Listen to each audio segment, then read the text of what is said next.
should we talk about the fish? Yes. Yes. This was my favorite part of the movie. Let's go fish. God damn it. After watching Kakegurui, Let's Go Fish has like all these connotations. Who would like to lead off about the fish? Man, just on a visual level. I like them. They're my favorite. Yeah, even if you have no clue what the symbol is, like, what a cool sequence. Yeah. Just for an abstract, like, dream state visual, it's awesome. Do you guys... God, I'm about to walk all over your, like, awe of the fish. Are you guys familiar with Big Mouth Billy Bass? Yes. Little song I wrote, might want to sing it note for note. Don't worry, be happy. Don't worry, be happy now. Oh my gosh. What if one of the shadows started singing Don't Worry, Be Happy? That's the second episode of the Chibi sketch sequel. That would be, oh my god. We could make this with How Flash have animation. I never thought of this? We could do it. Oh, but yeah, the fish are awesome. They're so cool. Does anyone have like interpretations of like what's happening with the fish and fishermen? I have a theory, but very first watch, my like surface reading was just another take on seeking, futile seeking, and like not only are they like, is their pursuit completely futile, they also keep destroying things in like their attempts to chase nothing. Yep. Just like they don't flinch at any of the destruction that they're causing. No, and like they don't stop to question whether or not, like, because they keep hitting the fish, but nothing happens. Yeah, they don't seem like at all deterred by the fact that it is completely futile, and they make zero progress. I have a thought on this, which is that at certain points, as you said before, in the church, we see stained glass windows of the fish. Mm-hmm.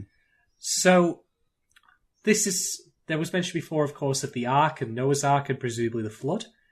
And indeed, a lot of times where the girl ends up drowning in the end or falling into what might have been water, possibly. Part of me wonders if the fishermen are a vengeful force fighting back against their own interpretation of God, which is the fish, essentially. Mm-hmm. Now, to what, as you said, it's ultimately futile that they try this. But maybe that's the point. Maybe that, this might possibly tie into Oshii's own history here, but, raging and lashing out at God for events that have happened on or off his watch might ultimately be pointless relative to trying to do something else, something more constructive, maybe? Yeah. Mm-hmm. That's me spitballing there, but maybe that might be it. Because as you say, they are very clumsy in this. Like, they are smashing in all the windows of the various shops they try and throw these giant spears at. It's a complete waste of time. Mm-hmm. So, yeah, maybe that might be one way of looking at it. Mm-hmm. And we see the point of view of the two outsiders. And true, it looks like a fucking waste of time to them. Yeah. And they can only sit and think, wow, what are they doing? The fish are not there. But I wonder how it looks to the men who are harpooning the shadows. You're right. Because, clearly they're both part of the same kind of empirical like world where this is happening, but they're just seeing it so differently. It's not weird to them. And I think that this is where Oshii goes after organized religion pretty hard. Jan Scott Fraser, an animator who has worked with Oshii, said that Oshii knows Christian doctrine and dogma from top to bottom, inside out, like better than most people that Scott Fraser has met that were Christians, right? Like, so I think what I'm about to say isn't like it isn't like stretching that Oshii would be thinking this way. The reason I equate the fishermen to organized religion. So Christ's most kind of famous apostles were fishermen. He recruited lots of fishermen, Peter, Andrew, James, and John, all fishermen. Lots of parables about fish. Yep. Lots of like, we've been fishing for days, Jesus, and we haven't caught anything. Put your nets in the left side of the water instead of the right side. They do. Oh, look, all these fish. So like, I think that this is Oshii saying, like, okay, so here are the faithful. Mm-hmm. Here are the faithful chasing shadows. They're doing these weird things that religion has you do because, at the end of the Gospels, perhaps not all the Gospels, but at least 2 of the Gospels, Jesus said, I think the Great Commission is what the doctrine is called, where he says, like, go forth and be fishers of men. Yeah. If you want to, like, follow me, this is what you do. Like, you'll be a fisher, but you are going to catch men. And when he recruited the apostles, that's what he told them. Like, you'll still be fishers, but you'll be fishers of men, meaning like you'll win souls, like you'll bring more people into the faith. And these are the sorts of like practices that like have been happening for so long, like the man in the movie said, like, the weight of time has made everyone kind of forget where they're going or what they're doing or what anything means. That's a big Catholic mood, I feel. But yeah, they're still doing it, just as like, and this might relate to the girl in the water bottles and her kind of ritual, but like they're still performing this ritual. And as you guys pointed out, like they don't care that they're like breaking windows and breaking up architecture. They don't even see the girl and the man, really. Yeah. They're just totally focused on their whatever this duty that they're performing is an old conflict, old command, religious practice, whatever it is. So that's what I think is going on there.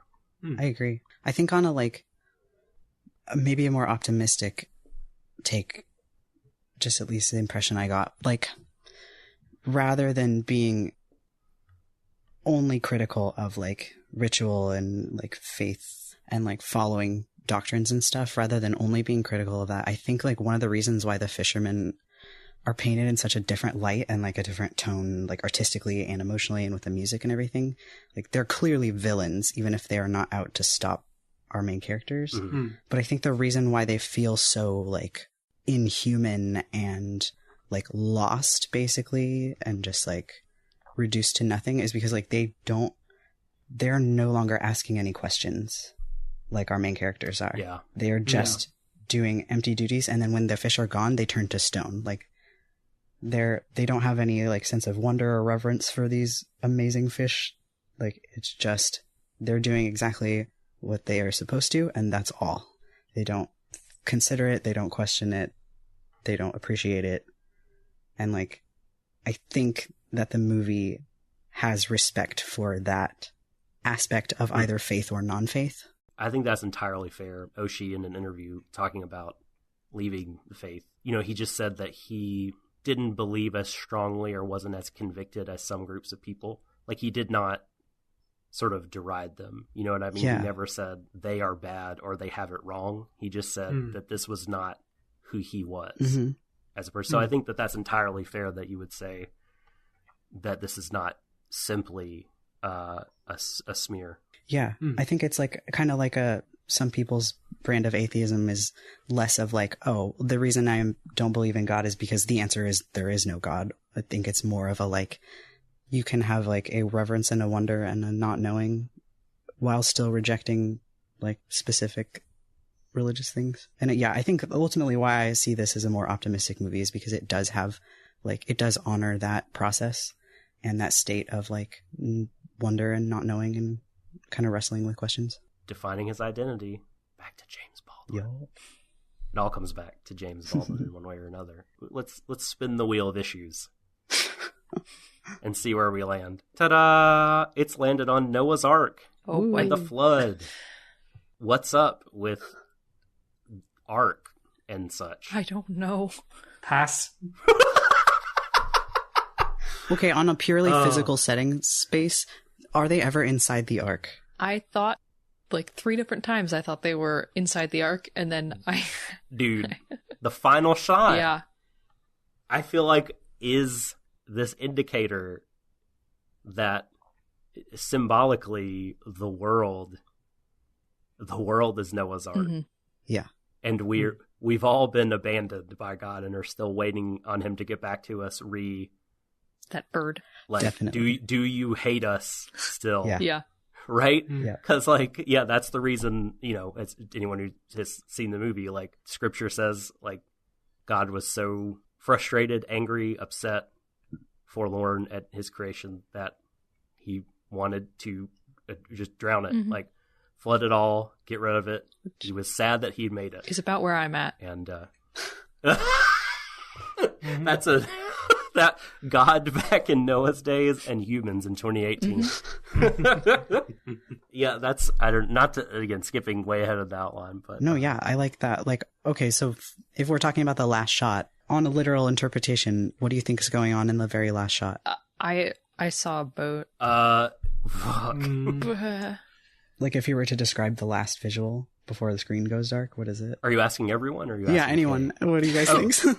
Like, I think, like, it looks like an arc. I mean, it looks like the roof of the ark. Oh, the roof? You think it's a roof? Zoom out. Was 50%. You said the bottom of the ark like it was capsized, but there's a shadow on the other side. What? So, yeah. I never saw the shadow. Yeah, it's a shadow that's the same shape as the propped up ark that we've saw 2 shots of in the movie. Yeah.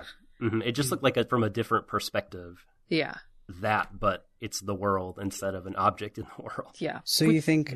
The Wikipedia plot synopsis goes the other way. Trusted source. Which, yes. Hey! Which said that they were all alone on a forlorn island in the middle of the sea that kind of looked like the bottom of a boat. And I was like, okay. Yeah, all I could see was the bottom of the boat. And to me, I was like, does that mean it is overturned and like the whole boat's underwater and they're on the bottom of it and that's all that's left? Or are they on the bottom of the boat in the water? Yeah. Because I couldn't make sense out of that one. I took the cave that they were in, which Wikipedia described as a beached leviathan, which, yes, I guess. It's a womb, okay. Yeah, I mean, It's everything is. Heyo. Because it had a bunch of animal skeletons in it, and also like just a lot of architecture that looked boat-like. What is a staircase doing inside a Leviathan?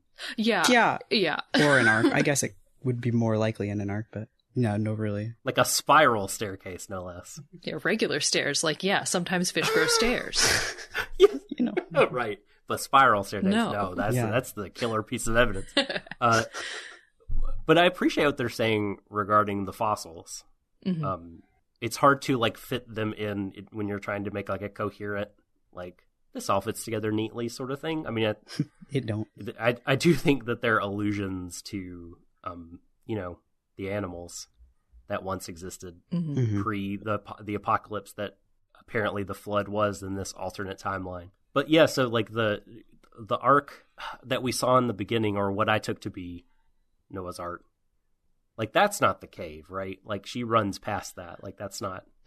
Or am I wrong? I don't know. I could not make sense of it. I would need to watch the beginning and the end one more time. Yeah, the locations are very confusing, and I think it might be left open on purpose, because the first time I thought they were different locations that they started and ended at, and the second time through I thought that they went back, because we see them walking past the same like stone pillars on the way, like her on the way into the city, and then him on the way out. So you're saying that the angel fossil is in the ark, or that her her cave is in the ark? Both. I like thinking both too, because that's what makes sense thematically to me. The only reason that I'm inclined to think that her like bed essentially is inside the ark is because towards the end, right before she falls asleep and the boy takes the egg, she has a line where she's talking to the egg and she says like, we can stay here. It's okay. It's here. It's warm and it doesn't rain. We'll just stay here, which is like basically where she came from. And as like a faith metaphor, like if she was, say, like essentially her origin was in the ark, like she was born there and just refuses to leave it and like might venture out a little bit, but just like wants to stay locked inside of it and never like expand or challenge that.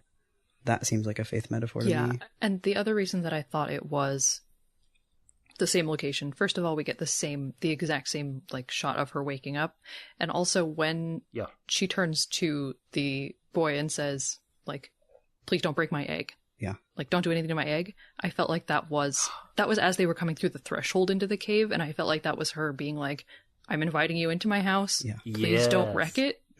What a jerk. Yeah.